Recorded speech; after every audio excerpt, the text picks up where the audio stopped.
Beneath the surface of our world, shadows move in silence. Secrets buried for centuries are beginning to stir.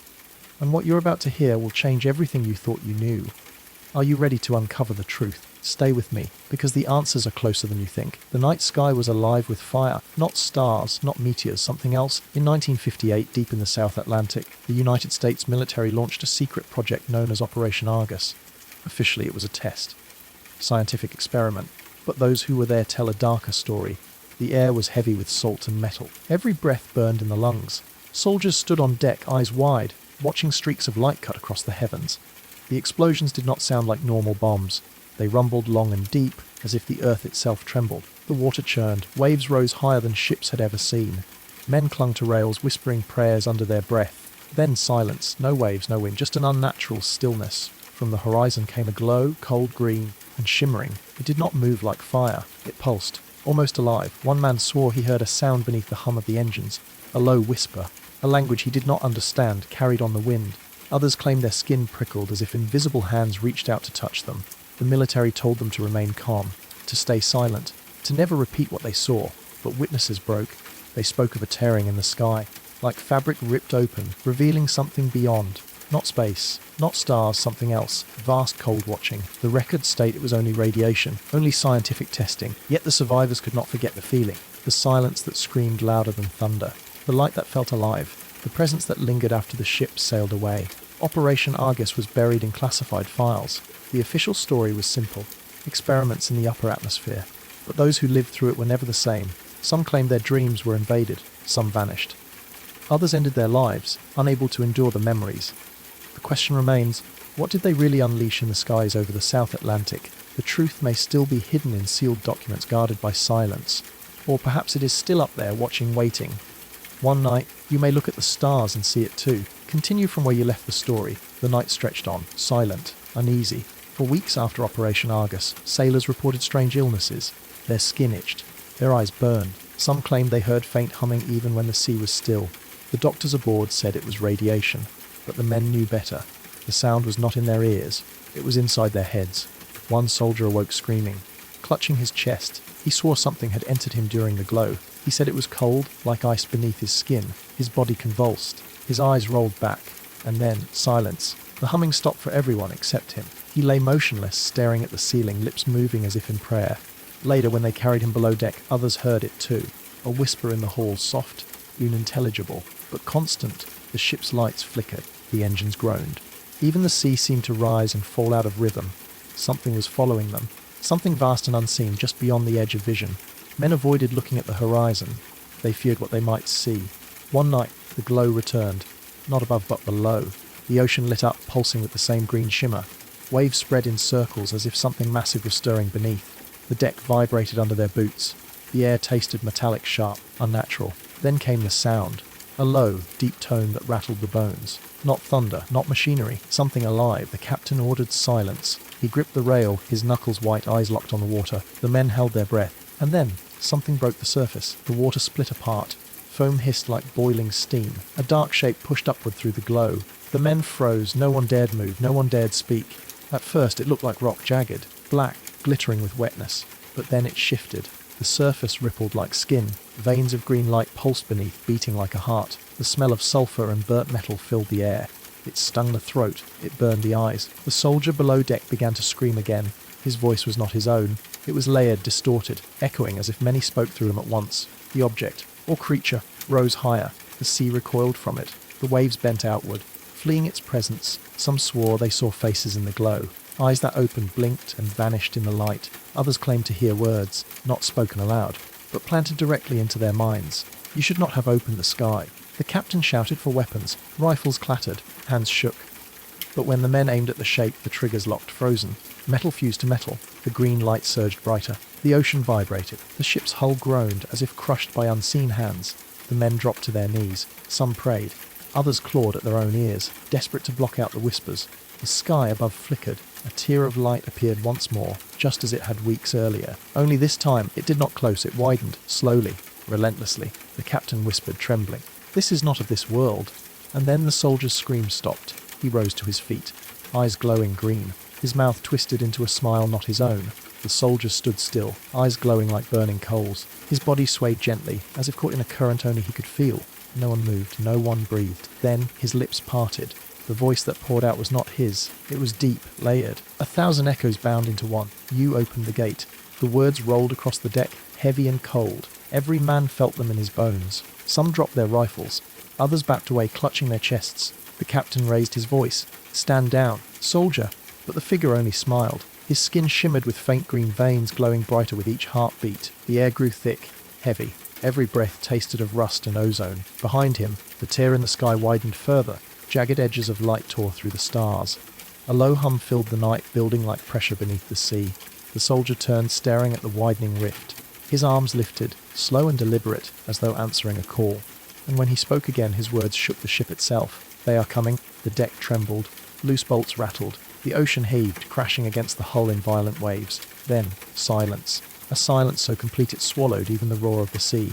Men clutched their ears, horrified. For in that silence a something moved. The rift rippled like water. Shadows stretched within its glow. Shapes too vast to comprehend. Shifting, twisting, drawing closer. One sailor whispered, his voice breaking, "They are not stars, they are eyes." And as the crew stared upward in terror, the soldier collapsed to the deck. His body convulsed once and went still, but the smile remained. The tear pulsed, the eyes blinked, and then something began to step through.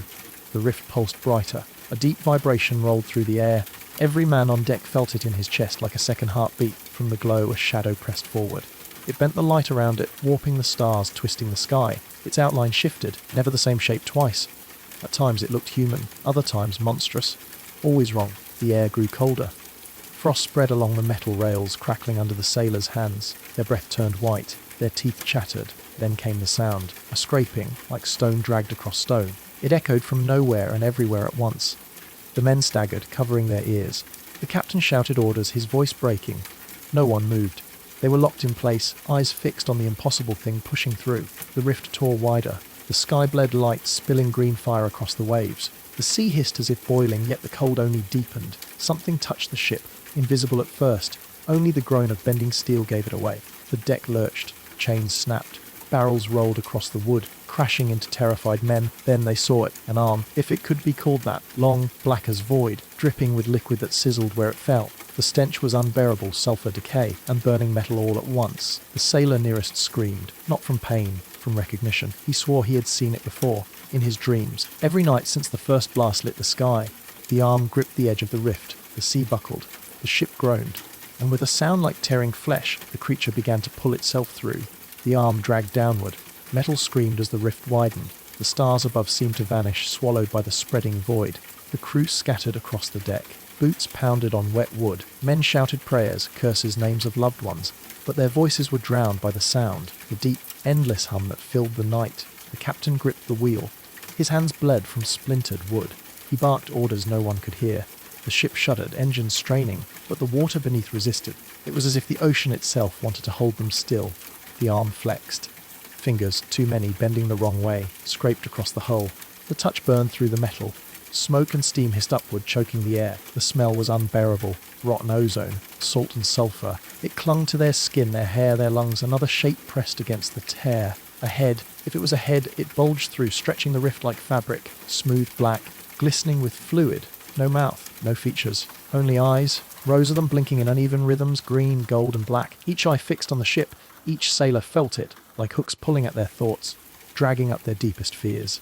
One man dropped his rifle. He staggered to the rail. His eyes were glassy, his face blank. Without a word, he stepped overboard. The sea swallowed him in silence. Others began to follow, as if summoned, as if the thing's gaze demanded sacrifice. The captain roared, shoving men back, striking one across the face to wake him. But the spell was spreading. The whispers were louder now, inside their heads, inside their bones. The rift widened again. The creature leaned closer. Its eyes pulsed like lanterns in the dark. And then it spoke, not with sound, not with breath, but with thought. Words carved directly into every mind on that ship. "You are the first to see. You will not be the last." The deck buckled. The sea erupted. The rift split wider still, and the true shape began to emerge. The rift tore like paper soaked in fire. Light poured down, flooding the sea in sickly green. The waves rolled back, pulled away as though fleeing what was about to emerge. The men clung to the rails, their knuckles pale, their eyes wide. None dared blink. The shape pressed forward, larger than the ship, larger than their minds could accept. Its body was not one form, but many shifting, folding, rewriting itself. Every glance revealed something new. A mass of limbs, a column of eyes, a silhouette that whispered of faces they once knew. The air itself quivered. Each breath rattled with static. The deck vibrated like a drumbeat beneath their boots. One sailor dropped to his knees, clutching his head. He sobbed, whispering the same words over and over. "It remembers me, it remembers me, it remembers..." A crack split the hull. The ship groaned, timbers bending, bolts snapping like brittle bone. Salt water sprayed upward, cold and stinging, filling their mouths with the taste of iron. The creature leaned closer. Its eyes glowed brighter, burning through the mist. Each man felt his thoughts dragged out, memories torn open, secrets bared. Images flooded their minds, cities crumbling, skies split apart, armies running in terror. The end of all things. The captain staggered back, trembling. His voice was hoarse, almost broken. "This is not a weapon, this is a door." And with those words, the rift stretched wider than ever before. The sky split from horizon to horizon. The sea roared, as if the world itself was being pulled inside out. The creature's full body began to emerge. Its vast form blotted out the stars. Its limbs reached for the ocean, clawing at reality itself. The men screamed, not from pain, but from the crushing knowledge that they were not alone in the universe, and that something ancient had been waiting for them to open the sky. The rift swallowed the heavens. Stars winked out one by one, as if erased by a hand too large to see. The night was no longer night. It was a wound, stretching wide, bleeding green fire into the world. The creature moved. Its bulk bent the sea, waves rising in walls that crashed against the ship. The wood splintered. The deck tilted, slick with seawater and oil. Men clung to ropes, their faces pale, their eyes glazed. Some wept. Some laughed, broken by the sight before them. Others simply stared, unable to move at all. The captain forced himself upright. His uniform was soaked, his face streaked with salt and blood. He shouted orders into the chaos. His voice cracked, but it carried a desperate authority. "Turn the ship! Engines full!" The engines roared. Smoke poured from their stacks, acrid and black. The vibration shook the hull, rattling the bones of every man aboard. But the ocean resisted. The ship strained, but it did not move. It was as if invisible hands gripped the water, holding them fast. The creature's limbs unfolded further. They stretched across the sky, blotting out the horizon. Each one shimmered, dripping with that burning liquid that hissed wherever it fell. The stench of sulphur grew thicker, filling lungs, making eyes sting. Then the voices returned, not whispers, not distant echoes. This time they thundered inside every skull. "You opened the gate, you called us forth, and we will not go back." The men screamed, clutching their heads. Blood trickled from ears, from noses, staining the deck. The captain staggered, but still he fought to keep control. His eyes burned with defiance, even in the face of the impossible. "Fire everything!" he roared. Cannons thundered. Shells tore into the sky. But the blasts vanished before reaching the creature, swallowed by the light of the rift. The men froze. Hopelessness spread like a plague. Their weapons meant nothing. Their ship was a toy in the grip of something far beyond comprehension. The creature leaned lower, its eyes, countless and unblinking, fixed upon them. The deck trembled beneath the weight of its gaze. And then, the rift pulsed once more. Something larger began to stir behind it. Something even the creature seemed to fear. The rift throbbed with a violent light. The air quaked, thick and heavy, pressing against their chests like a great hand. Men collapsed to their knees, gasping for breath. The creature on the deck stilled. Its many eyes flicked upward toward the widening tier. For the first time, it hesitated. Its vast body trembled, rippling like a shadow disturbed by fire. The sailors noticed. If this thing could feel fear, then something worse was coming.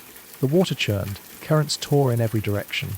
The sea screamed against the hull, groaning like a living thing. Salt spray burned the skin, sharp as needles. The captain's hands shook on the wheel.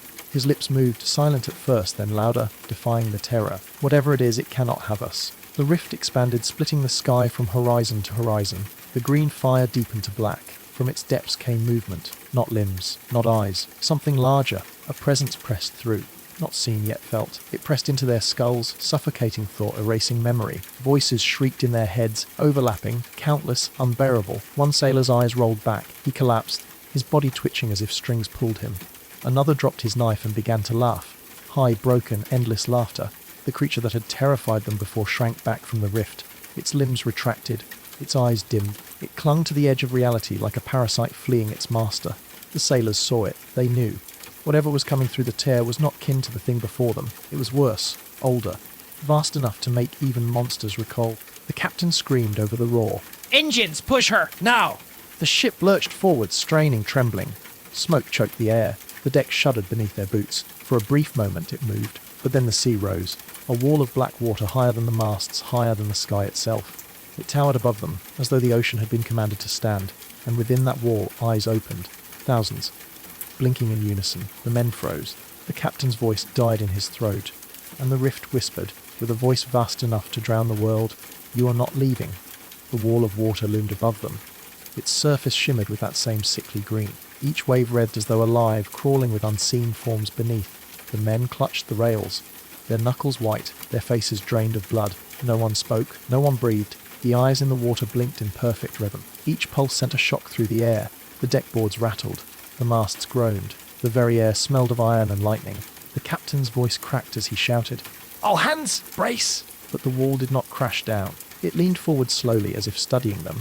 The eyes locked on each sailor in turn, burrowing deep into their minds. Whispers spread across the deck, not from mouths, from thoughts.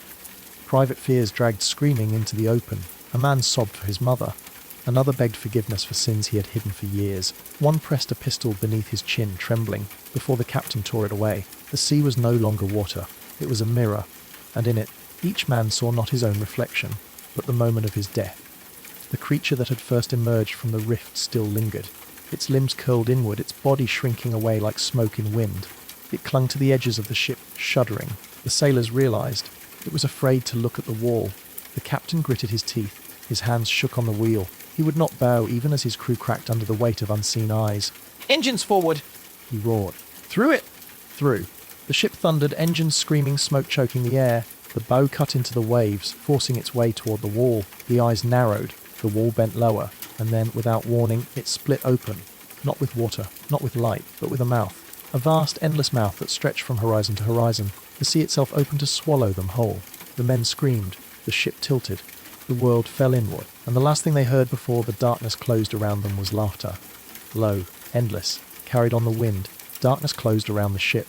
Not the darkness of night, something heavier, thicker, alive. The men clutched anything solid as the vessel groaned. The hull creaked under crushing pressure. Bolts snapped, echoing like gunfire. The air was gone. Each breath burned. Every lungful tasted of salt and ash. Then silence. The ship no longer moved. The waves were gone. The engines dead.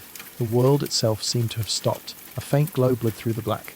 Green veins of light slithered along the deck, creeping across boots, wrapping around rails. The glow pulsed, beating like a heart. One sailor whispered, voice trembling, "We are inside it." The others stared at him, but they knew he was right. The air was damp. The walls of the void seemed to breathe. Every exhale carried a foul stench, sulphur and rot, mixed with the copper tang of blood. Whispers returned. Not soft this time. Louder, sharper. Each word struck like a blade to the mind. "You open the gate. You belong to us." A scream cut through the dark. One of the men was lifted from the deck. No hands touched him, only the glow. It wrapped around his chest, pulling him upward. His body twisted unnaturally, bones snapping like twigs. His eyes rolled white as the light devoured him. The crew watched, frozen in terror. When the glow released him, there was nothing left but an empty uniform, soaked in green slime. The captain forced himself forward. He gripped the wheel though the ship no longer obeyed. His voice was hoarse, nearly broken. "Why fight? To the last breath we fight." But even as he spoke, the glow thickened. Shapes moved within it. Too many limbs. Too many eyes. Pressing closer. Watching. Waiting. And then the void shifted. The men saw something vast ahead. A city. Impossible towers of bone and black stone rose from the depths. Windows glowed with green fire. Shadows moved behind them. Watching. The captain fell silent. The men trembled. For they understood. They had not been dragged into the sea. They had been taken somewhere else. Somewhere that should never have been seen by human eyes. The city rose higher as the ship drifted forward. No wind, no current. It moved as if pulled by unseen strings. The towers leaned at impossible angles. Each wall shimmered, slick with a film that pulsed like living flesh. Symbols carved into the stone glowed faintly, bleeding light into the void. The language was wrong. It twisted the mind to look at it. Men turned away, clutching their skulls, trying not to scream. The air was thicker here. Every breath stank of rotten smoke, mixed with the copper taste of blood. The deck dripped with condensation, oily, warm, alive. Each drop hissed when it touched the wood, leaving black burns.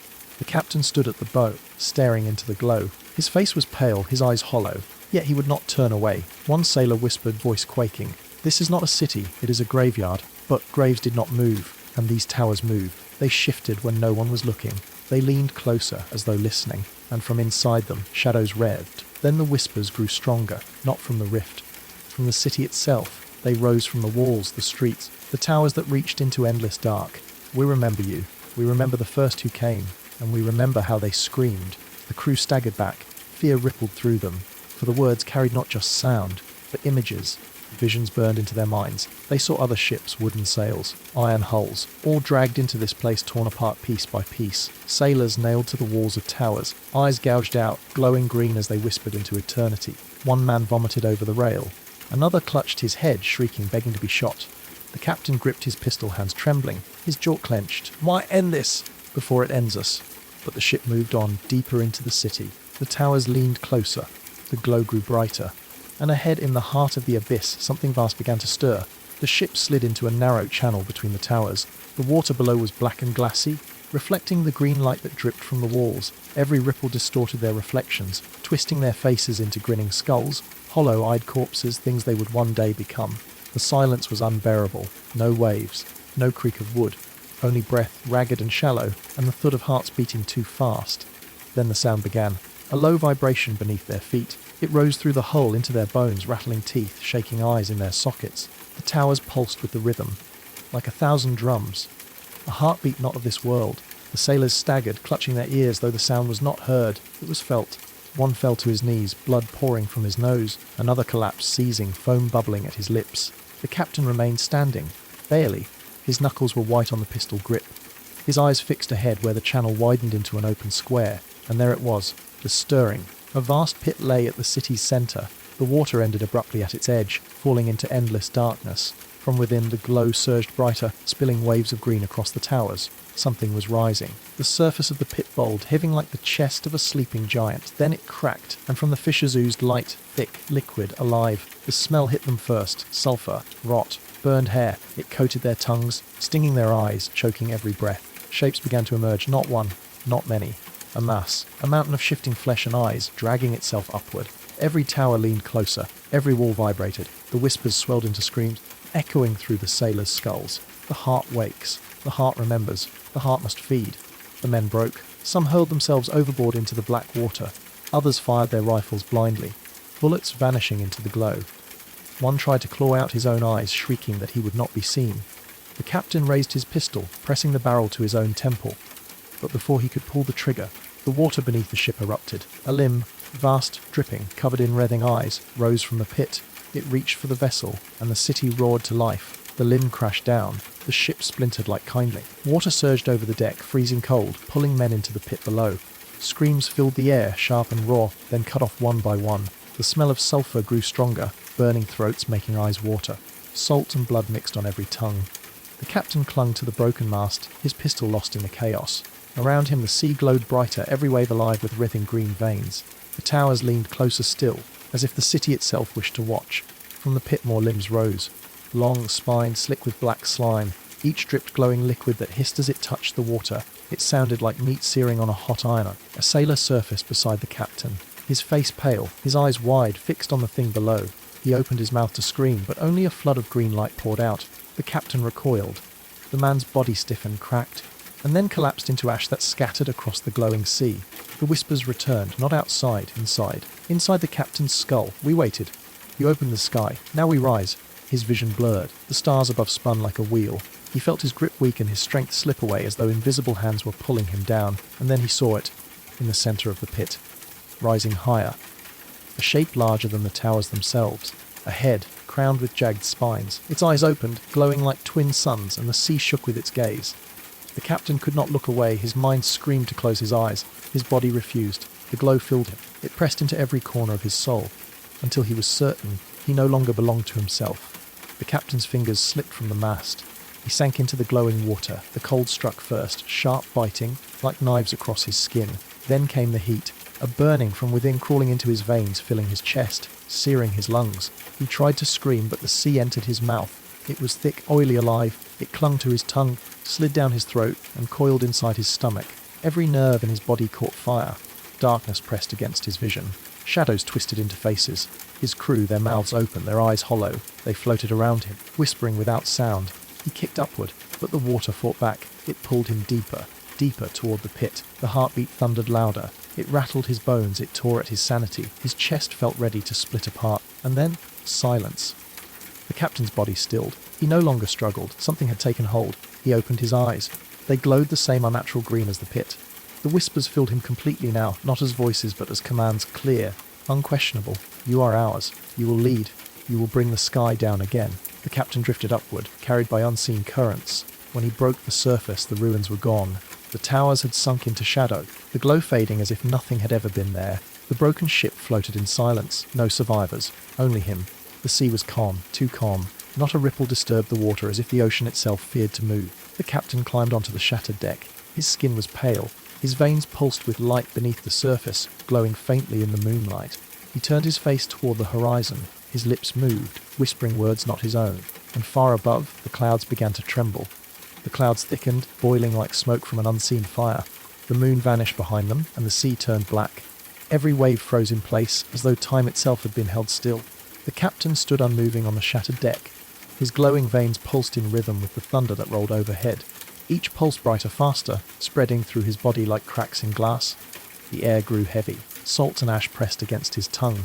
The smell of rain should have come, but instead there was iron, sharp, metallic like fresh blood. Lightning split the sky, but it was not white. It was green, the same impossible glow as the pit. Each strike carved patterns into the clouds, circles, symbols, vast and unrecognizable. The captain raised his arms, not willingly. His body moved as though pulled by strings. His mouth opened and a sound poured out. Not a scream, not a word, a vibration, low, steady, powerful enough to shake the air itself. The sea answered, rippling outward in perfect circles. From the horizon a shape appeared, at first a shadow against the trembling sky, then larger, closer. Its outline blotted out the stars as it approached. The captain's eyes widened, though his face showed no fear. The thing was descending slow, deliberate, its body wrapped in clouds that burned green with every flash. The ruined ship groaned, wood splintering under unseen pressure. The water around it began to boil, hissing with bubbles that released the same sulphur stench as the pit. And then a sound, a single note.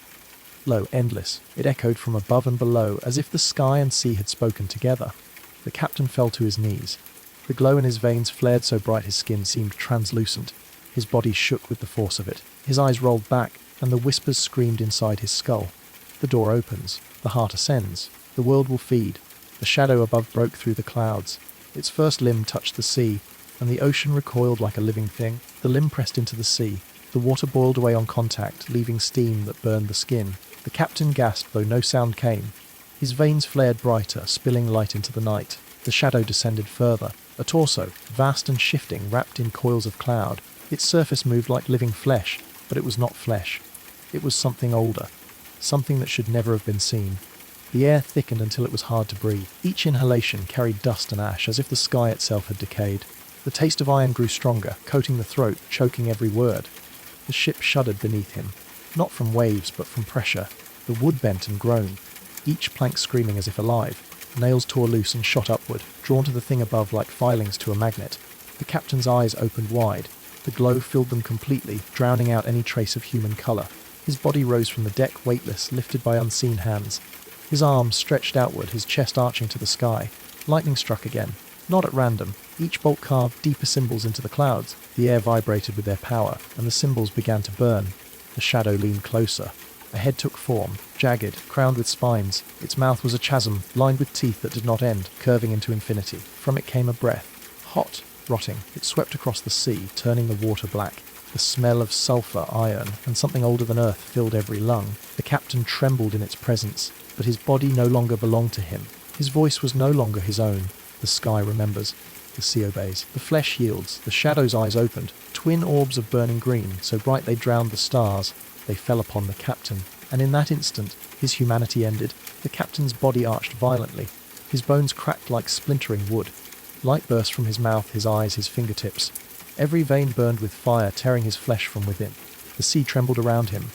Waves surged outward in perfect circles, crashing against nothing, as if the ocean fled from its own heart. The steam from the boiling water curled upward, wrapping him in a glowing shroud. His scream finally broke free, but it was not human. It was layered deep and guttural, echoing with countless voices. The sound shook the ship apart, scattering planks into the Black Sea. His flesh peeled away in strips. Not blood, not bone. Beneath the skin was something else. A lattice of light, a skeleton carved from energy older than the world itself. The entity above leaned closer. Its vast teeth glistened with dripping shadow. Its eyes flared, and the captain rose higher, suspended in the air like a marionette of light. The clouds churned faster. The carved symbols burned hotter, raining sparks of green fire that hissed as they touched the sea. Each spark struck the water and birthed shapes, small, writhing, unfinished things that crawled along the surface, whispering in tongues no human ear was meant to hear. The captain's body twisted, his jaw unhinged, his chest split open like a cracked shell. From the cavity poured streams of light, forming lines that reached skyward. They connected to the descending shadow. A bridge, a channel, a door. The world itself groaned. The air warped, bending light, twisting the horizon into impossible shapes. The stars flickered as though some unseen hand tried to snuff them out. The whispers inside his head screamed in triumph. The gate is open. The heart walks. The world bends. And as the last fragment of the captain's humanity dissolved, the entity above began to step fully through. The sky tore open. Clouds split like fabric ripped by unseen claws. Through the realm poured light, not warm, not holy, but sickly, green, and alive. The entity pushed further through. Its vast form shook the heavens, every movement bending the stars.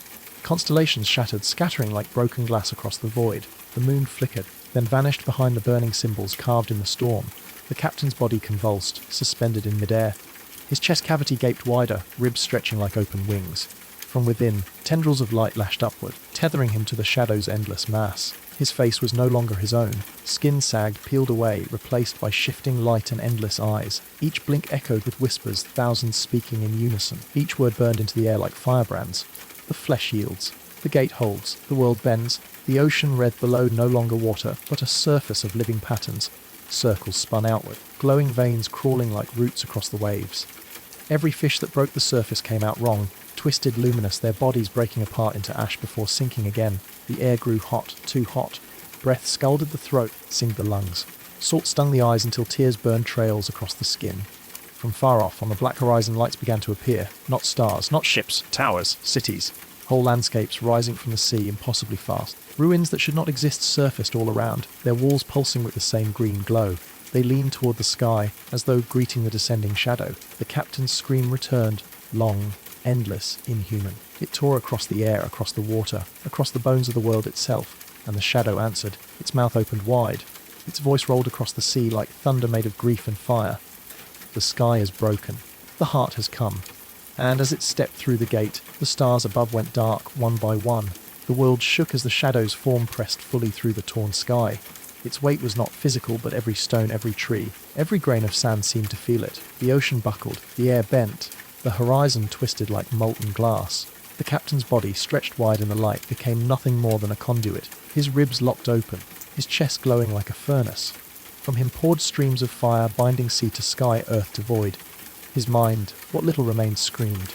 But the scream was drowned beneath the roar of 1,000 voices flooding through him, each word carved into his soul like blades. We rise, we claim, we feed. The ruins that had surfaced around the ship pulsed brighter. Their towers cracked open, spilling rivers of light into the sea. From those rivers shapes began to emerge, tall, twisted, humanoid but wrong. Their bodies dripped with glowing veins, their faces nothing but hollow sockets and endless teeth. They crawled across the surface of the water as though it were stone. Their steps left ripples of fire that spread outward, searing the waves. The air filled with the stench of sulphur and rot, mixed with the copper tang of blood. Above, the entity's vast eyes shifted, no longer fixed on the captain. Now they gazed outward, toward the edges of the horizon, toward the sleeping world beyond. The captain's arms dropped limp, but his body still hung in the air. Every vein in him throbbed with light, brighter and brighter, until his skin threatened to split apart. The whispers inside his skull were no longer whispers. They were commands, orders, prophecy. The gate holds.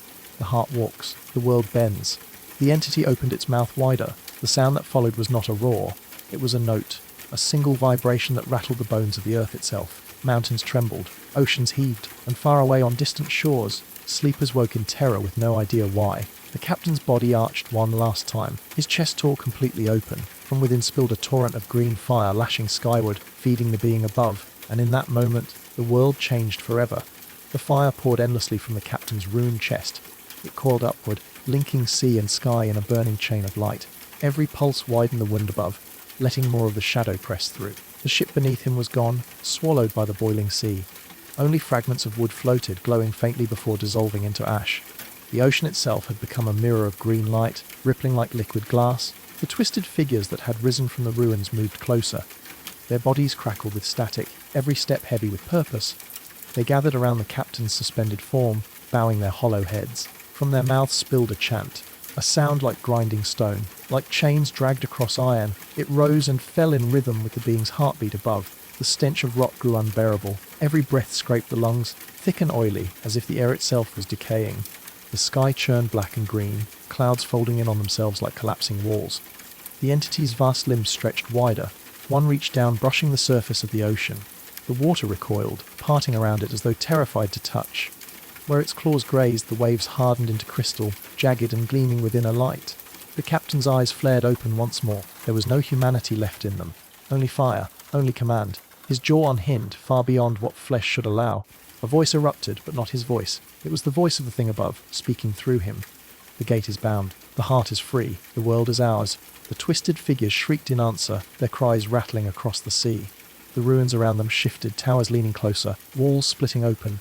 Inside those cracks, more shapes began to stir. Thousands, tens of thousands, all waiting. The captain's body convulsed one final time. His chest caved inward, collapsing into the green fire. The flesh melted away, leaving only a burning skeleton that hung in the air like a beacon.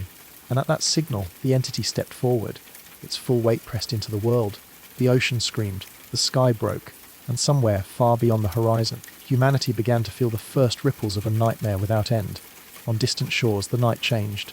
The sky dimmed, though the moon had not moved. People woke in their beds, choking on air that suddenly tasted of ash. Windows rattled without wind. Dogs howled, their cries sharp and panicked, then cut off in silence. In small fishing villages, nets tore free of docks. Boats tipped on calm seas as though unseen hands rocked them. Children screamed at nothing, clutching their heads, eyes rolling white. Above every coastline, clouds churned black and green. Lightning forked downward, burning symbols into the earth. Those symbols smouldered, glowing faintly, as if waiting to awaken. In cities, power flickered. Lights buzzed, televisions warped into static filled with whispers. Radios crackled with voices no one tuned to. Each voice spoke the same phrase over and over. The heart is free. The heart is free. The heart is free. People pressed hands over their ears, but the sound was inside, not outside. Hospitals overflowed with patients shaking, convulsing, their veins glowing faintly green beneath their skin. Doctors whispered in fear, no pulse yet body still moving. And out at sea, the captain's burning skeleton flared brighter. Its light pierced the horizon, a beacon no eye could ignore. Ships hundreds of miles away turned toward it against their captain's wills. Pilots reported instruments failing, compasses spinning, engines choking. Still, every craft drifted toward that glow. The entity spread wider across the sky. Its vast body covered stars, blotting constellations one by one. Every limb dragged down more of the heavens, the wound tearing larger, the sky itself unraveling. The twisted figures surrounding the skeleton raised their arms. Their chant deepened, echoing across both water and land. Each syllable scraped the soul, vibrating inside bone. The world was listening now, and the world could not turn away. Governments stirred in panic. Screens in command centers flickered with distorted maps. Oceans glowed green at their edges, spreading like veins into the continents. Satellites sent images of the storm, but each picture twisted, blurred, as if the sky itself rejected being captured. Warships launched toward the beacon at sea. Engines roared, steel cutting through black water, but as they advanced, their radios filled with static. Men clutched their heads, screaming, before falling silent in unison. Ships kept moving, crews frozen in place, eyes glowing faintly in the dark. Fighter jets streaked across the clouds. Pilots reported instruments dead, oxygen failing, yet their craft flew on. Through the comms, one voice rose, not human, a chorus. Calm, endless, terrifying. The gate holds, the heart feeds. The flesh bends. Oh, on land, cities drowned in chaos. Streets filled with people who moved as if asleep, eyes vacant, walking toward the sea. Mothers carried infants with glowing veins. Old men shuffled beside soldiers who had dropped their rifles to join the march. The smell of sulphur carried inland with the wind. Air turned heavy, clinging to skin like damp cloth. Every breath felt stolen, like the world no longer wanted lungs to fill. In underground bunkers, leaders argued, their voices trembling. Talk of nuclear fire. Talk of weapons never spoken of in public. But none could deny the fear. Every screen, every wire, every signal carried whispers now. Every whisper said the same thing. You cannot fight the heart. And far out at sea, the captain's burning skeleton blazed brighter. Its ribs stretched like an open cage. From within that cage, something new began to stir. Not light, not fire. A shape, forming, waiting from the glowing cage of bone. The shape stretched. It was not human, not animal. Its outline shifted like smoke, yet its weight pressed upon the sea, forcing waves to bow outward in perfect rings. Eyes opened, not two, dozens, each one reflecting fire, lightning, and the shadows of the world. They stared in every direction at once, yet all of them seemed to settle on one thing: the sky. The clouds trembled as though they were alive. Rain reversed, droplets rising instead of falling. The ocean grew still, an impossible mirror, holding its breath beneath the newborn presence. On the decks of warships, frozen sailors began to move again, but their movements were not their own. Bodies bent at angles no bones should allow. Their mouths opened, and through them, the same words poured out. The vessel opens, the gate widens, the harvest begins. In cities across the globe, power grids failed at once. Lights died, engines stopped mid-motion, and in the sudden dark, millions looked to the horizon. The sea glowed, the skeleton blazed, the shape unfurled its limbs. Far beneath the waves, something stirred in answer. Not one thing. Many. Too many, and every soul who looked into the black water felt the same thought bloom in their minds. This is not the first time. This is not the last. The shape leaned forward, towering, reaching toward the horizon as if it meant to tear the sky apart. The ocean cracked, not in sound but in sight. A jagged line of light split the water as though the sea itself had been wounded. From its depths rose forms, vast, ancient, and endless. Shapes too large to be ships, too fluid to be machines. They moved with a slow, deliberate rhythm, as though answering a call older than the stars. The air itself grew heavy. Each breath carried the taste of iron. Salt turned bitter on the tongue. The world seemed to tilt as the horizon bent under the weight of what was rising. Sirens wailed across coastal cities. People ran to higher ground, but their shadows stretched unnaturally long, pulled toward the glowing fracture in the sea. Above it all, the skeletal giant raised one limb skyward. Its many eyes burned brighter, synchronized. A pulse of light shot into the clouds. The sky did not reflect it. The sky obeyed it. Thunder rolled not as a crash, but as a voice, a language no human throat could form, yet all who heard understood. The seal is broken. The time is now, and as the words echoed, the ocean answered, with the sound of millions of things moving at once. The fracture widened. Water collapsed inward, then shot upward in violent plumes. Steam hissed, carrying the scent of scorched salt. The air burned against the skin, sharp and metallic. Out of the rift, shadows emerged. Not one, not two, dozens. Some red with limbs that curled and bent in ways bones should never allow. Others drifted, weightless, as if the sea itself could no longer hold them. Their surfaces glistened like oil, shifting colours no human eyes were meant to see. Cities along the coast fell silent. Engines stalled. Lights flickered, then died. Every radio, every screen went black. The silence was worse than the chaos. It pressed against the skull, a hum beneath the bones. A frequency alive, like the heartbeat of something immense. The skeletal giant lowered its arm. Its eyes dimmed, but the others, those crawling shapes, awoke. Their movement was slow, deliberate. Not a rush, not hunger. A procession. As though they had been waiting. As though they knew exactly where they were going. The first city would be their beginning. But not their end. The first city waited on the coast. Concrete towers lined the shore, their glass faces now dark. The streets, once alive with neon and noise, were silent. Only the ocean spoke, its waves pulling harder with each breath of the deep. Then it came. A shadow, vast and unbroken, slid beneath the surface. Windows rattled. Cars shifted in place as if tugged by unseen strings. The sea bulged upward. Water peeled back like skin stretched too thin, and from it a figure rose. Not fully formed, not entirely solid. Its body flickered, shifting between bone and mist. Its eyes glowed with the same unnatural fire as the skeletal giant. The smell hit first, rot mixed with salt. Like graves unearthed in a storm, people on rooftops clutched their mouths, their eyes wide. No one screamed, no one moved. The figure leaned closer, towering above the tallest tower. Its face, if it could be called a face, pressed into the skyline. A sound rumbled out low, guttural and endless. Glass cracked. Walls trembled. Hearts raced in unison, as though the city itself was beating with the creature. And then the lights returned. Every screen, every radio, every silent machine lit up at once. But they did not play human voices. They played its. The machine spoke. Not in words, not in any human tongue. The sound was a vibration, a deep, pulsing rhythm that shook glass and bone alike. Televisions flickered with static. Radios hummed with distorted tones. Phones glowed with patterns of light. Spirals, symbols, shifting shapes that no one could look at for long. The city held its breath. Children pressed their hands to their ears. Dogs howled until their voices broke. Above it all, the figure's eyes pulsed in perfect time with the signal. Each beat felt heavier, each pulse closer, like a drum summoning something beneath the skin of the world.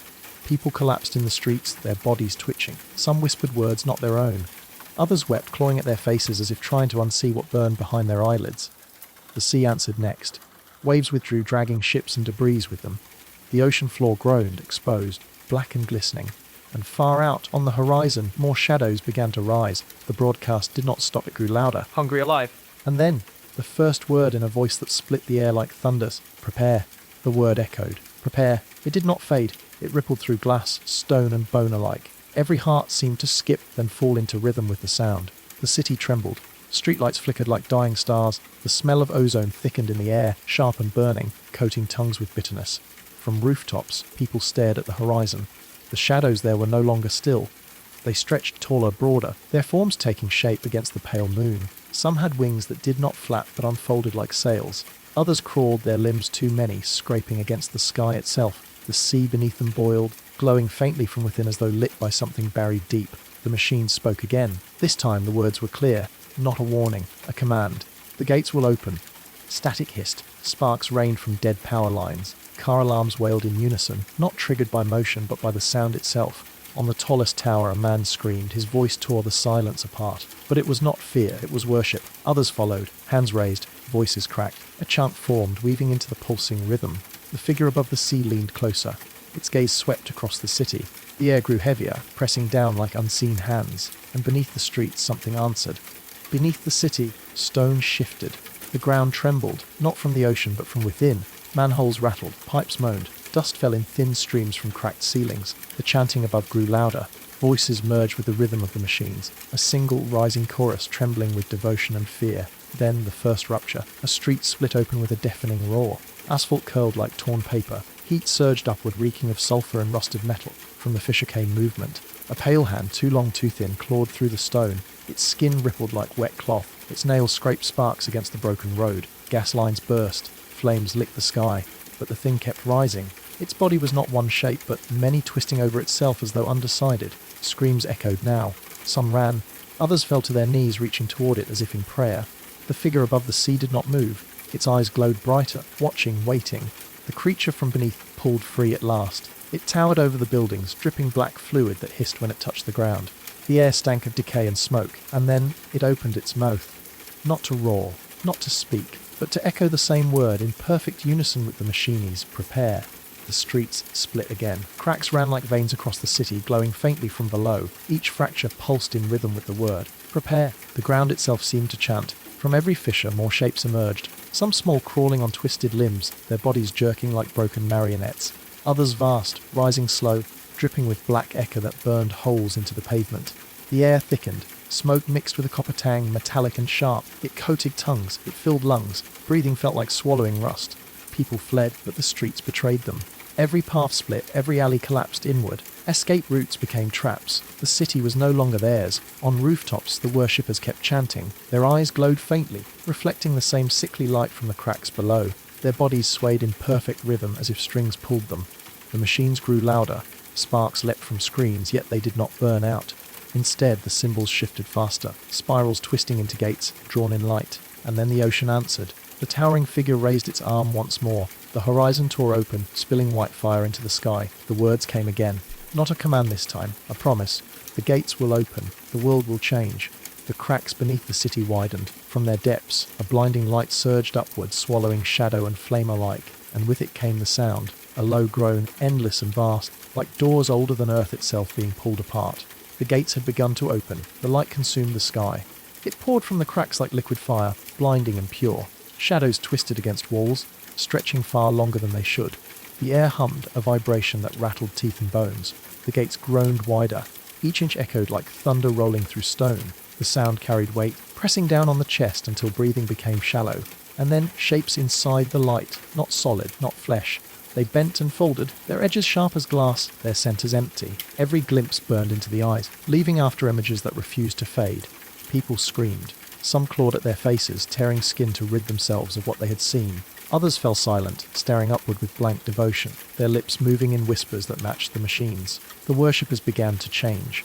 Skin bubbled, rippling as if something inside pressed outward. Fingers split into tendrils, eyes multiplied, glowing faintly.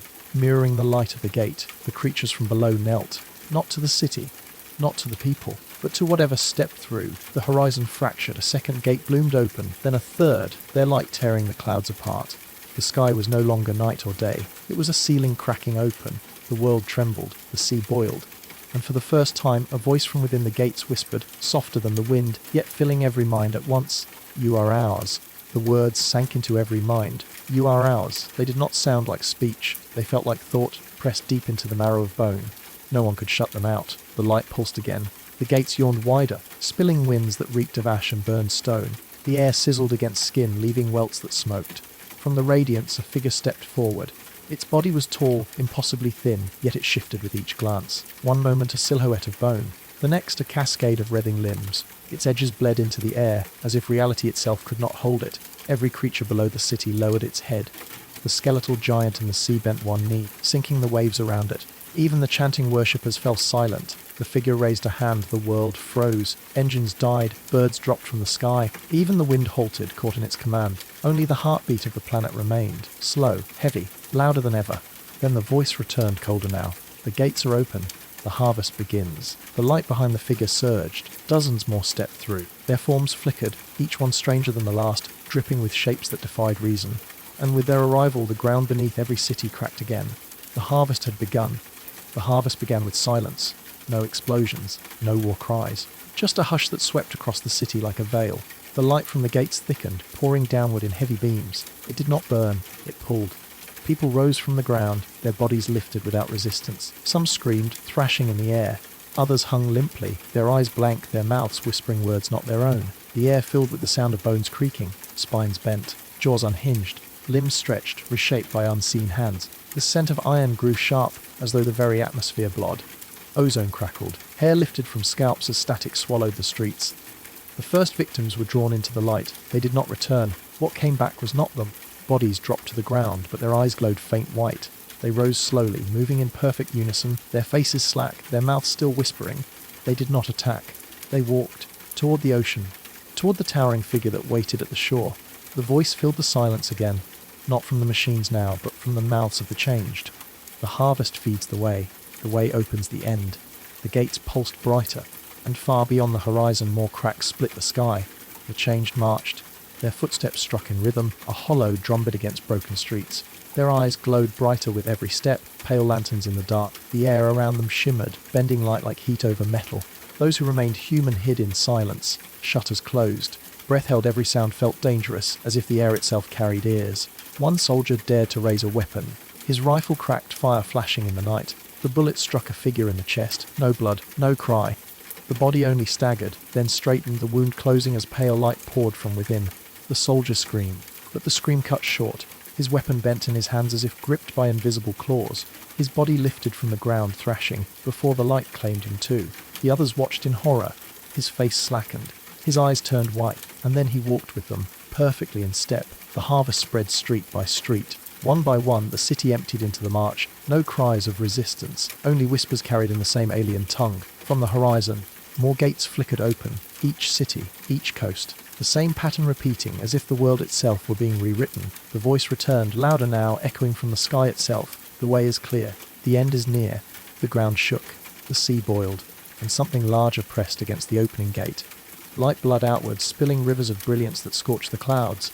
The air trembled, vibrating with a frequency too low for ears but heavy enough to rattle organs. Every window in the city shattered at once. Glass rained down like crystal dust. The ocean recoiled as if in fear. Tides withdrew, exposing jagged trenches and blackened coral. Steam hissed from cracks that bubbled with fire. Then a shadow pressed against the inside of the gate, enormous, featureless. A wall of darkness straining against the light. The change stopped marching. They dropped to their knees, foreheads pressed to the ground. Their whispers became screams of praise, broken and frantic, echoing in every direction. The sky tore wider. Lightning forked upward instead of down. Clouds spiraled into a vortex around the gate, churning like water in a drain. The shadow pushed harder. Edges formed. A hand. If it could be called that. Its fingers were endless, curling across the horizon like living chains. The scent of sulphur and rot spread across the wind. It clung to throats, burned into lungs, and made the stomach twist. The voice came again. But not from the machines. Not from the changed. It came from the thing itself. I was buried. I am returned. This world is mine. The gates buckled, their frames cracking, spilling fragments of light that seared holes into the earth. And still the hand kept pushing through. It scraped against the sky, black and endless, blotting out stars. Each finger curved like a tower, jointed wrong, dripping with molten light. Where it touched, air itself withered. Curling, shriveling, vanishing. The ground split wider. Bridges snapped. Tunnels collapsed. Buildings folded inward like paper set aflame. Human voices rose at last. Not in prayer, not in worship. In raw, unshaped terror, sirens wailed. Helicopters cut through the smoke-choked sky, their blades rattling like dying insects. Jets screamed overhead, leaving trails of fire. Missiles launched, flames streaked toward the gate, shattering the darkness in a storm of thunder. The blast struck true. For a heartbeat, the shadow rippled. The hand hesitated. The sky itself seemed to inhale. Then the laughter came. Not human, not alive. It rolled through the world like stone grinding against stone. The blasts dissolved into sparks. Engines stalled. Metal groaned as jets fell from the sky, spiraling into the ocean below. The hand pressed forward again, stronger now. The gates tore wider, and behind it something larger moved. A face, if it could be called one. Vast, hollow, endless, its eyes open. Twin voids that swallowed light, sound, and thought. Every human who looked into them forgot themselves. Memories. All gone.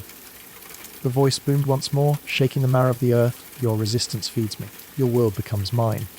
The gates strained, cracking like glass under too much weight. Light bled in rivers, pouring down into the sea. The water hissed, boiling into clouds of steam that rolled inland, choking the city. Everywhere, people coughed and fell, clutching their throats. Their skin blistered where the vapour touched. The smell of burnt flesh spread through the streets. The being leaned forward. Its eyes, twin abysses, swept across the earth. Wherever they lingered, silence followed. Not death. Not yet. Something worse. Voices ceased, screams cut short. Those who met its gaze stood motionless, their bodies rigid, their faces slack. One by one, they dropped to their knees, bowing without thought. The sky convulsed. The gates tore fully open with a sound like mountains collapsing, and then the rest of it stepped through. It was not a body as humans know. It was storm, shadow, bone, and fire woven together. Its limbs stretched across the horizon, blotting out half the world. Its form shifted with every blink, tower, serpent, swarm. The ground shook beneath its weight. Oceans roared in protest, their waves rising like walls. Continents groaned as fault lines split open, spilling magma into the air. The being stood above it all. Its presence devoured the sky.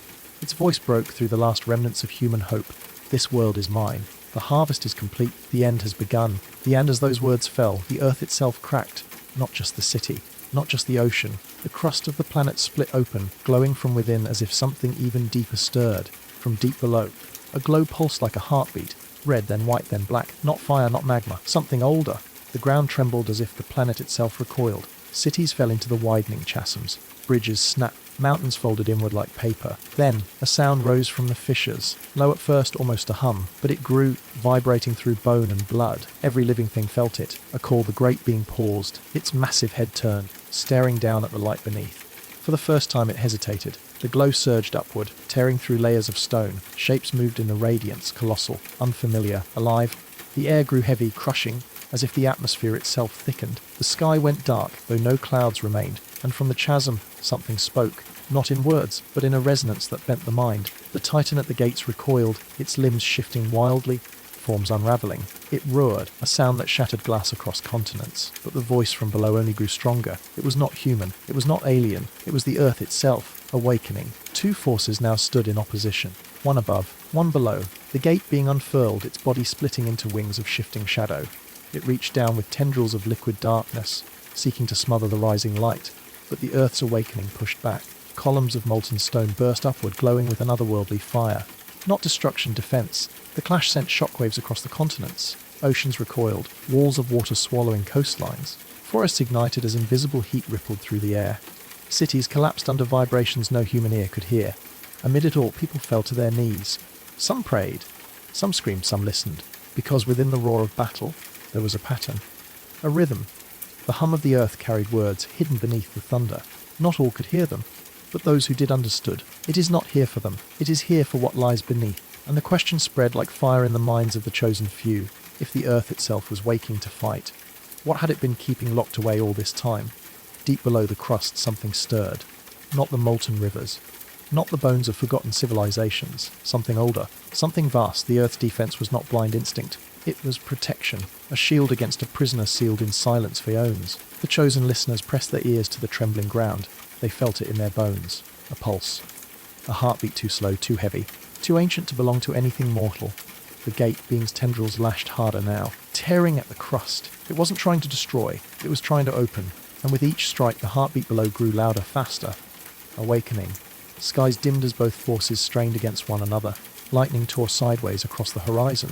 The air itself tasted of metal and ash, and then the ground split. A single blinding eye opened beneath the world. It did not blink, it did not move, it only looked, and in that gaze, every soul understood the terrible truth. The gate being wasn't the enemy, it was the jailer. The true horror was still below. The eye glowed brighter, bleeding light into the cracks of the earth. It wasn't fire, it wasn't flame, It was a cold brilliance, sharper than ice, older than stars. The chosen fell to their knees, some wept, some screamed, most could not look away. The heartbeat grew into a roar, echoing through stone and sky. The ground rose and fell with each pulse like the planet itself was breathing. The gate being thrashed wildly, its tendrils clawing at the fissures, not to free the prisoner, but to push it back, to keep the seal unbroken. Yet the cracks spread, dust rose in choking clouds, mountains shivered as if they might collapse, and from the depths came a sound, a whisper, not in the air, but in the minds of all who listened.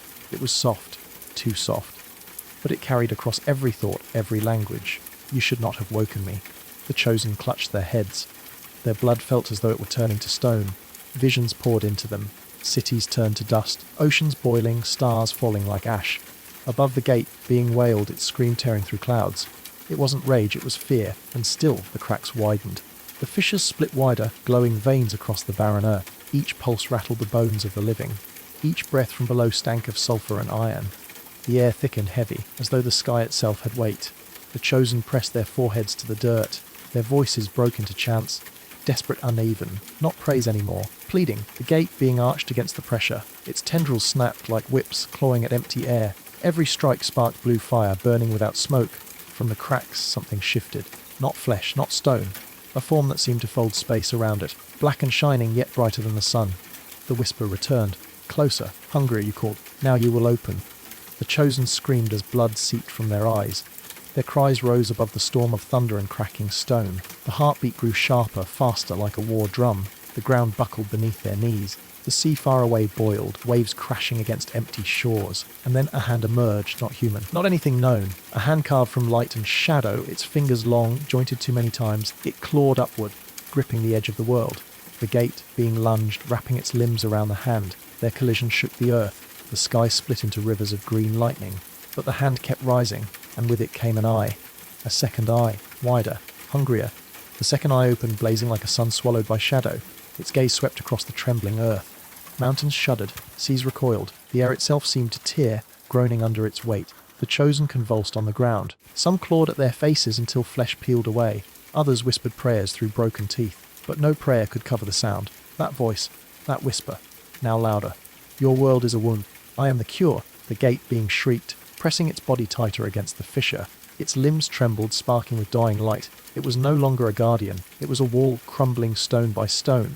The hand rose higher. Its skin, or what passed for it, shifted like molten glass.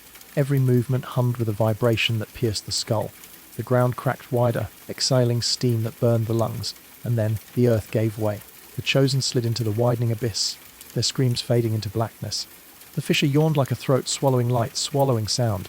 Only the heartbeat remained, deafening, merciless. From the depths the form began to rise. Not a body, not a creature. Something larger than shape, larger than meaning. The gate being wailed, its body snapping, unravelling into threads of white fire. It sacrificed itself, burning in silence, holding back the inevitable. But the whisper cut through it all. You cannot bind what was never born. The second eye fixed on the sky, and the stars above began to fall. The stars fell like shattered glass.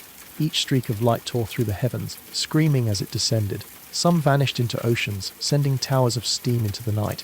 Others struck mountains, splitting them apart like fragile clay. The earth shook again and again, as if its heart might finally stop. The chosen lay scattered, broken shapes upon the ground. Their chants silenced, their devotion swallowed by terror. The gate being's body writhed, unravelling further. Its tendrils lashed like dying flames, desperate, frantic. Every strike against the rising form fizzled into nothingness. And still the abyss widened. The second eye rose higher, burning holes into the clouds. A mouth followed, a vast jagged maw of shifting lines and endless dark, and opened slowly, and with it came a sound. Not a roar, not a scream, a low vibration, heavy, pulling at the bones of all who heard it. A sound that made the air itself curdle. The smell of sulphur thickened, choking the lungs. Every breath scraped like sandpaper through the throat. The ground beneath was no longer soil but trembling ash. Above, the stars did not stop falling. The sky was tearing apart, piece by piece, raining fire and silence together, and in the abyss the voice returned. Your world remembers me. Your world belongs to me. The chosen who still breathed began to move, not away but closer. Their eyes glowed faintly. Their steps dragged like puppets pulled by unseen strings. The being was not just rising, it was already reaching through their bodies, reaching into their minds, and the gate being was fading. The survivors staggered forward, their faces blank. Their eyes no longer carried fear, they carried reflection. as if the rising form had etched itself inside them. One fell to his knees. He pressed his palms into the ash and lifted it to his lips. He swallowed it like water. Another tore strips of flesh from his own arm, offering it toward the abyss. The wound did not bleed. It smoked. The voice curled through their skulls. It was not spoken. It was etched. You are mine. Through you I walk. Their bodies jerked. Their movements no longer their own. Limbs bent at unnatural angles. Joints cracked, twisted, reformed. The gate, being arched in agony, its tendrils lashed against the corrupted chosen, scattering sparks of light. But each strike dimmed its glow further. The protector was burning itself away. The air thickened. It smelled of iron, blood, and the sharp tang of ozone. The ground beneath the chosen split, veins of molten light running like rivers under their feet. Their mouths opened as one. From their throats came no scream, no human sound, only the same vibration that bled from the abyss, a sound that made the earth groan in reply. And then, a fissure tore through the sky itself. Black lines spread like shattered glass across the firmament. Through the cracks, something vast pressed against the veil. The stars were not falling, they were fleeing. The sky groaned like breaking stone. The black fissures widened, glowing at the edges as if something immense pressed against them. Each crack blood a pale light, too bright to stare at, too cold to feel. The chosen raised their arms toward it. Their bodies swayed in rhythm with the heartbeat that shook the ground. Their voices poured into the night, a single unearthly chant that no human tongue should form. The gate, being collapsed, its body unraveling into streams of white fire. The tendrils dissolved into sparks, drifting like dying stars. Its scream lingered in the air long after its form was gone. Then came the sound, a tearing, stretching shriek as the sky itself split apart. The cracks gaped wider, peeling away the heavens like fragile paper. Beyond them nothing. No stars, no void. Only a shifting darkness, vast and alive. A fragment of it pushed through. Not a limb, not a shape, a presence. It poured like smoke, but heavier than stone. It pressed against the lungs, filling every breath with weight. The survivors fell to the ground, convulsing. Their skin rippled like liquid. Bones shifted beneath, cracking, stretching. Their eyes turned upward, glowing with the same pale light that bled from the sky. The earth itself answered. Mountains bowed, splitting in half. Oceans hissed as their waters rose in towering walls, then collapsed in silence. The world trembled as if recognizing its master, and the voice returned, no longer a whisper. The seal is broken. The gate is open. The world remembers me. The chosen rose again. Their mouths split wider than human bone should allow. From their throats the vibration deepened. A call. A welcome. The sky shivered. The cracks widened. Something vast was almost through. The sky tore wider. The cracks bled light so sharp it carved shadows into the ground. Every tree, every stone, every body stretched long and thin beneath its glare. The chosen swayed, their movements slow, mechanical. Their mouths hung open and the sound inside them grew louder. Not a chant now, not even a call, a signal. The air rippled as if submerged in water. The scent of burning copper filled the lungs, thick and sore. Every breath stung.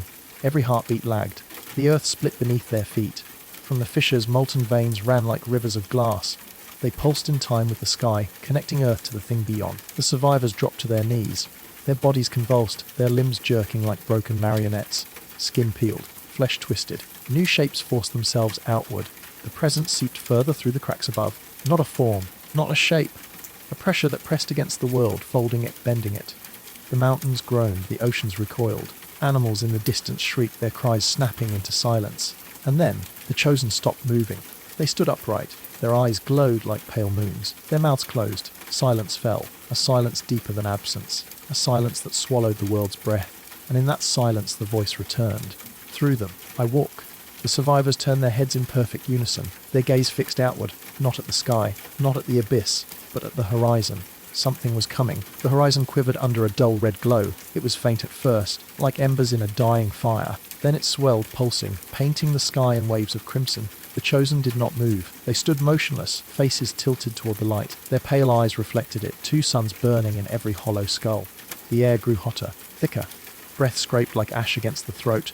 The copper taste deepened, metallic and sharp, as if the air itself was bleeding. From the horizon came a sound. A low, rolling thrum, deeper than thunder, longer than breath. It vibrated through the ground, rattling teeth, shaking marrow. The survivors answered in silence. Their bodies leaned forward, their chests rising as if inhaling the glow. Their mouths opened again, not to speak, but to exhale. Mist poured from them, grey cold bitter as frost. It rolled across the ground in twisting ribbons, spreading outward, racing toward the red glow. The horizon brightened. The glow thickened. It became a wall of fire stretching across the edge of the earth. Shapes moved inside it, tall, thin, shifting like smoke yet sharper than blades. The ground split again. Ash poured upward, carried by winds that screamed without air. The sky flickered, light bleeding through the cracks like an exposed wound. The Chosen raised their arms, palms open.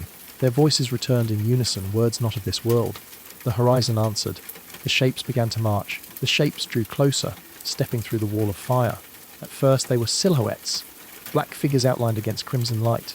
But as they neared, their forms sharpened. They were tall, too tall. Their limbs stretched longer than their shadows.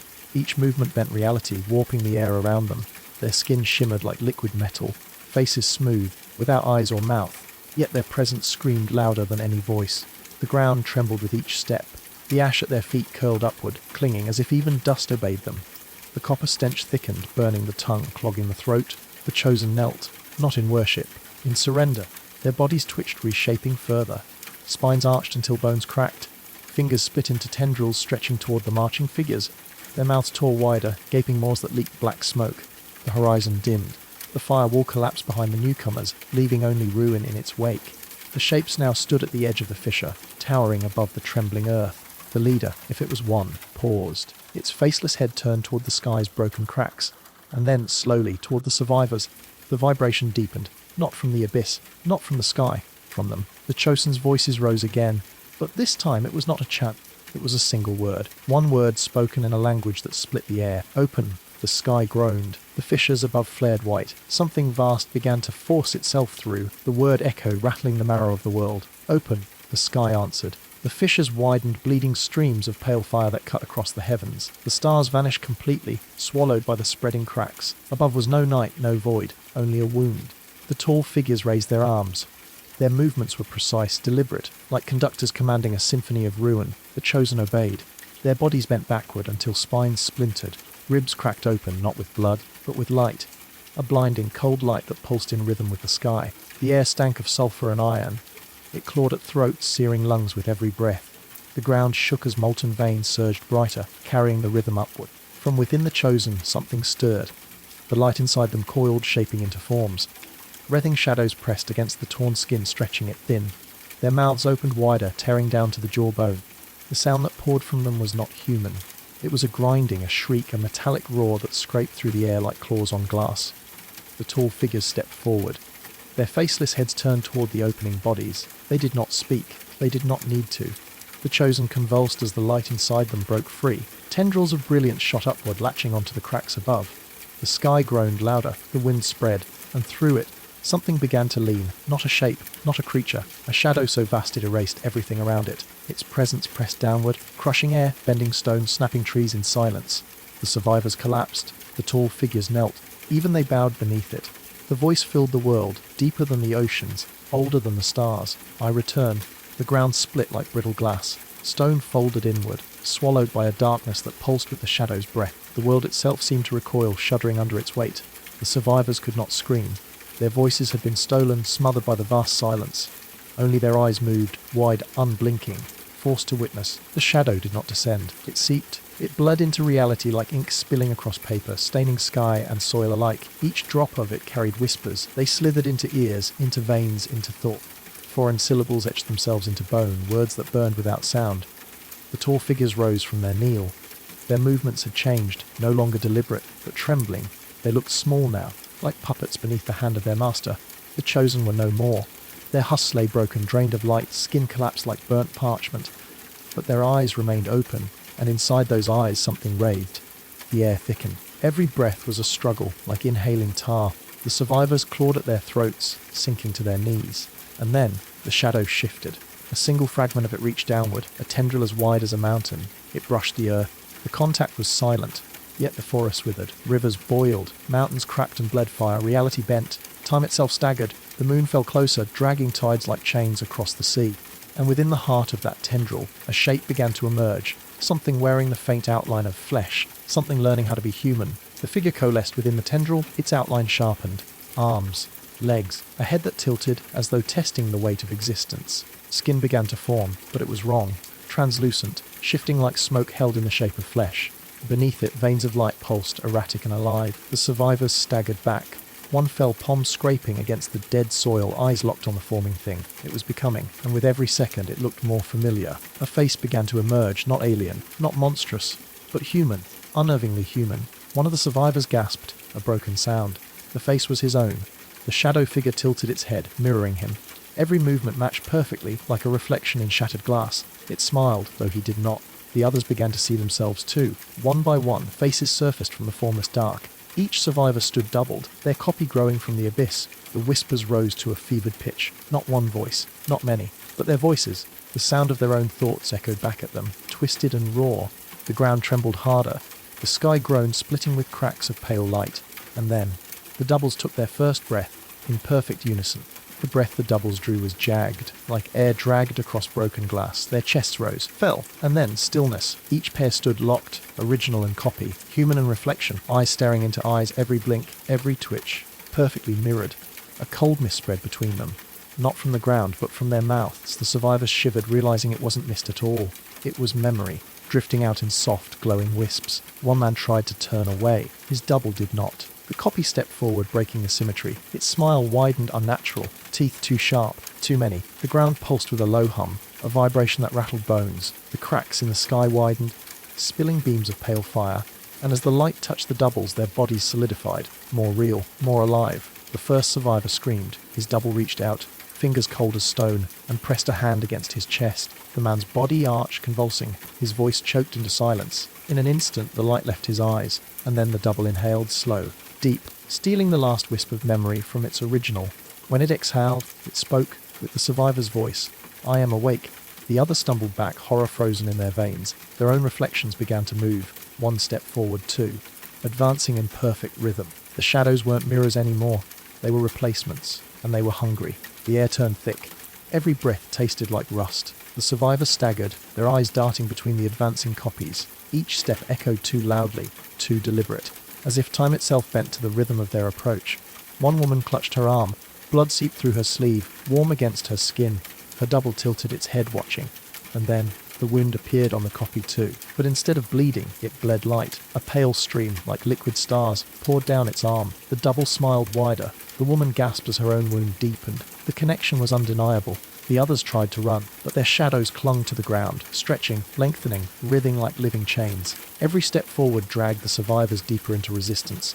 The doubles whispered now. Voices layered, countless tones at once. Some sharp, some hollow, some broken, yet all speaking in unison. "You cannot flee." The sky cracked louder, splitting open with a sound like thunder inside bone. Through the fissures, something moved, massive, obscured by blinding radiance. Its outline bent reality, like glass warping under heat. The doubles turned their heads upward, their movements reverent, kneeling in perfect unison. And then they began to chant, low, rhythmic, a sound that crawled under the survivors' skin. The earth shuddered, the air collapsed inward, and the survivors realized the doubles weren't here to kill them. They were here to summon something worse. The chanting grew louder, deeper, so heavy it shook the ground beneath their feet. The survivors pressed their hands against their ears, but it didn't help. The sound wasn't entering through their ears anymore. It was inside their heads, a vibration in their skulls, a pressure in their chests. One man dropped to his knees, gasping. Blood trickled from his nose. His eyes rolled back, and his double stepped forward to place a hand on his shoulder. In that moment, he stilled, silent, empty, and his double stood taller. Its shape sharpened, becoming more real than the man himself. Above, the crack widened. From within spilled light, but not the kind that warmed. It was sharp, blinding, so bright it carved shadows across the ruins like knives. Through the glare, something vast shifted. Its movements were slow, deliberate, like a colossal being dragging itself closer from beyond a veil. The doubles raised their arms, their chanting reaching a fever pitch. The air grew hotter. Every breath burned like ash. The ground split open beneath the survivors, a deep fissure, yawning wide, glowing with the same unnatural light that poured from the sky. And then, a hand emerged. Not flesh, not bone, but a lattice of energy woven with symbols that twisted as soon as they were seen. It clawed at the edge of the fissure, pulling itself upward. The survivors backed away, hearts hammering, realizing too late the doubles hadn't just been summoning, they had been building a bridge, and now something was crossing. The hand gripped the stone, and the earth screamed. Cracks spider webbed outward, dust raining down in choking clouds. The doubles pressed their foreheads to the ground, their voices no longer human. The survivors stumbled back, their eyes stinging from the brightness. Every instinct screamed, "Don't look." But they couldn't stop. Another hand rose beside the first, long, angular, each finger etched with moving runes. They pulsed with a rhythm, like the beating of a heart that was not their own. Then came the head. It pushed through the fissure, splitting the air as though reality itself were fabric. Its face was a shifting mask, features folding and collapsing, never staying still long enough to be named. One moment it had eyes, the next only void. And yet, every survivor felt its gaze. The chanting reached a peak, a shrill, piercing tone that rattled teeth. The doubles trembled, their bodies shaking, as if they were threads being pulled taut. One of them burst apart in a flash of white light. Not blood, not flesh, just pure static. The light shot upward, feeding into the thing climbing from the abyss. The creature inhaled, a soundless pull, and the air itself bent toward it, dragging dust, stone, and even screams into its form. The survivors clutched at each other, barely able to breathe as the truth sank in. This wasn't just a summoning, it was a merging. The doubles weren't worshippers, they were fuel, and once enough of them were gone, the thing would no longer need the fissure. It would stand. The survivors staggered back, boots slipping on loose stone. The ground trembled like a living thing, each pulse echoing through their bones. Another double screamed, its voice splitting into two tones at once, one human, one mechanical. Then it collapsed inward, its body folding like paper, vanishing into the widening crack. The creature's torso emerged. Its skin shimmered like molten metal, yet dripped with black fluid that hissed as it touched the earth. Every drop burned holes into the stone, releasing a sour stench like rotting wires and charred flesh. The chanting no longer came from the doubles. It came from the fissure itself. A chorus of voices layered upon voices, stretching into impossible pitches, rising higher, piercing the air until it felt sharp enough to cut. One of the survivors, her hands pressed to her ears, whispered through the noise. "It knows us, it knows our names." The thing bent its head, a shape of shadows and fragments, and the survivors felt the truth. It was calling them. Not with sound, with memory. Images blood into their minds, faces of loved ones, homes they had long forgotten, moments of joy now twisted, used against them. The doubles' bodies snapped upright at once, their movements jerky, their empty eyes glowing. They turned toward the survivors, not to protect, but to deliver. The creature's hand stretched forward, long fingers trembling as though eager to grasp, and the earth cracked wide enough for one terrible step. It was no longer climbing, it was entering. The first step shook the cavern. Stone shattered. Dust poured down like ash from a dead sky. The survivors clung to each other, their breaths shallow, lungs filled with grit and fear. The creature's foot sank into the ground, not pressing upon it, but sinking into it, as though the earth itself had become liquid beneath its weight. The rock sizzled, turning black, releasing a bitter, metallic odour that coated tongues and throats. The doubles moved closer. Their faces split into crooked smiles, skin stretching far too thin. Each step they took echoed unnaturally, as if time itself was stuttering around them. The chanting deepened. No longer voices. Now it was thunder, a vibration that rattled teeth, knocked tools from belts, and made the very air hum. One survivor screamed, swinging a flare into the face of a double. The light seared its hollow eyes, but instead of falling, the double leaned closer, mouth opening wide, wide enough to unhinge. The flare went out, snuffed like a candle. The cavern plunged into a red-black glow, lit only by the runes crawling along the creature's body. The survivors backed toward the far wall, but the fissure stretched with each heartbeat, devouring space, leaving no ground left to stand on. The creature lifted its head, and for the first time its face held. A single expression, clear and unmistakable. It was a smile, and then it spoke, not aloud, but inside them, a voice of static and storm. "You have always been mine." The words cracked through their skulls. Each syllable felt carved into bone. Some survivors clutched their heads, blood slipping from their noses, eyes rolling white. The doubles moved in, their hands twitching, their mouths whispering fragments of the same phrase. "You have always been mine, always." The creature took another step. The ground split wider, and the cavern groaned as if it were alive. Chunks of stone rained from the ceiling, their edges sharp, sparks flashing when they struck the floor. A survivor hurled a lantern into the fissure. It shattered, oil igniting, flames racing across the cracks. For a moment the light drove back the shadows. The runes flickered. The doubles hesitated. But the creature only inhaled again. The fire bent toward it, stretching, screaming as though alive. Before vanishing into its body, the smell of burning oil filled the air, thick, suffocating. It clung to their throats, mixing with the bitter metal taste of the fumes. Then silence. The chanting stopped. The doubles froze. Even the tremors ceased. In that hollow stillness, every survivor heard it. A second heartbeat. Not theirs, not human. It thumped inside their chests, forcing their own hearts to follow its rhythm. One survivor gasped, gripping her chest. Her eyes glazed, her lips mouthing words she did not choose. "It is not coming, it is already here." The fissure glowed white, not from fire, not from light, from something else, something colder. And the smile on the creature's face widened, splitting further than any human mouth ever could. The smile stretched wider, teeth forming where no teeth had been. Each one glistened like shards of glass, slick with a liquid that steamed as it hit the air. The doubles twitched, their bodies jerking in unnatural rhythm with the second heartbeat. Their bones cracked audibly, limbs bending at impossible angles as if their flesh was being rewritten. The survivors pressed back against the cavern wall. The stone was wet with condensation, icy drops trailing down their necks, mixing with sweat. The air was so heavy now that every breath scraped the throat raw. The fissure pulsed with light, not steady, not warm. It flickered like a broken signal, strobing so fast that eyes burned to follow it. Each flash revealed more of the creature. A chest that was not flesh, but a shifting mass of symbols, each glowing, each crawling across one another like insects. Shoulders too wide for the cavern, stone groaning as it bent to make room, and above its eyes finally opened. Not two, not even many, but countless. A spiraling constellation of black orbs, each one reflecting the survivors' faces back at them, not as they were, but as they would be. Broken, empty, taken. One survivor fell to his knees, clutching his head, screaming that he saw himself dissolve in its gaze. His body convulsed and then stilled. When he looked up again, his eyes were mirrors. The doubles turned to him, bowed, and whispered in unison, "He is chosen." The creature's voice filled the cavern again, a chorus of static, storm, and memory. "One by one you will return to me." The second heartbeat grew louder, faster, until it was all they could hear, all they could feel, and the cavern itself seemed to beat with it. The chosen one rose slowly. His movements were smooth, too smooth, as if pulled by strings no one could see. His chest swelled with each beat, in perfect rhythm with the second heartbeat. The sound throbbed through the cavern walls, through the stone, through the survivor's bones. His mouth opened, no breath, no scream. Only a hiss, like radio static caught between channels. The doubles stepped back, their eyes fixed on him with reverence. They bowed their heads. Their whispers blended into a single command. "Serve." His skin began to split, thin cracks running across his arms, glowing with the same crawling symbols that covered the creature's chest. The light spilled from him, searing white, blinding and cold all at once. The smell of ozone filled the air, sharp, metallic. It burned their nostrils, made eyes water, and coated tongues with a bitter taste. The survivors panicked.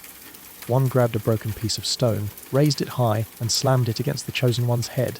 The stone shattered. He did not fall. He did not bleed. He only turned, his mirrored eyes locking onto hers. She froze. Her reflection stared back, not as she was, but as she would be. Face hollow, skin stretched, mouth whispering the same chant. She dropped the rock. Her breath caught in her throat. Her body began to shake. The creature leaned forward, its many eyes spiraling. The fissure roared, and the second heartbeat became all-consuming, drowning every thought, every will, every hope. One by one, the survivors felt their own hearts falter, forced to match its rhythm, until resistance itself became impossible. One survivor broke free, a soldier. His breath came ragged, chest heaving against the crushing rhythm. He pressed his palms hard against his ears, as if trying to block the sound that was not sound. His boots scraped against the trembling stone. He stumbled forward, past the kneeling doubles, past the chosen one who did not move to stop him. The air thickened with every step. Each inhale burned like smoke, thick and acrid, clogging his lungs with the taste of iron. He clutched a flare in his hand, the last one. Its weight felt fragile, pathetic against what towered before him. But his fingers tightened, the creature's spiraling eyes turned toward him. A wall of gazes, each reflecting his own face back in endless variations. Dead, burning, hollow, consumed, he staggered but forced himself on. The second heartbeat pounded inside his skull, his vision blurring at the edges.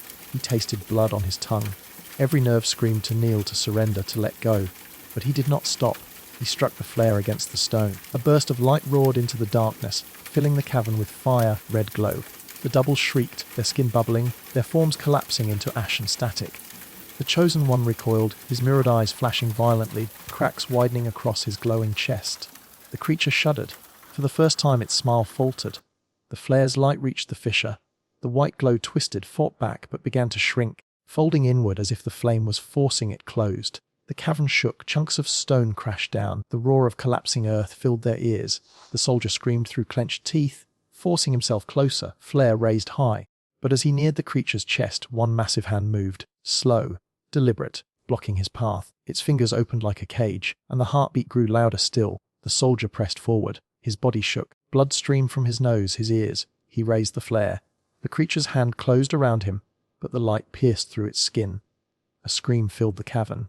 Not a sound, but a vibration, rattling bones, shattering stone. The fissure erupted. The white glow imploded inward, sucking air, dust, and shadows into itself. The doubles dissolved. The chosen one cracked apart, his body splitting into shards of glass that vanished in the light. The soldier fell to his knees. The flare burned to its end, Darkness rushed back in. Silence. When he opened his eyes, the cavern was empty. No creature, no glow, no bodies. Only the faint smell of iron, and the echo of a second heartbeat still thudding deep below the earth. He staggered out into the night, the stars cold above him. The world looked the same, but he knew it wasn't. Something had been released.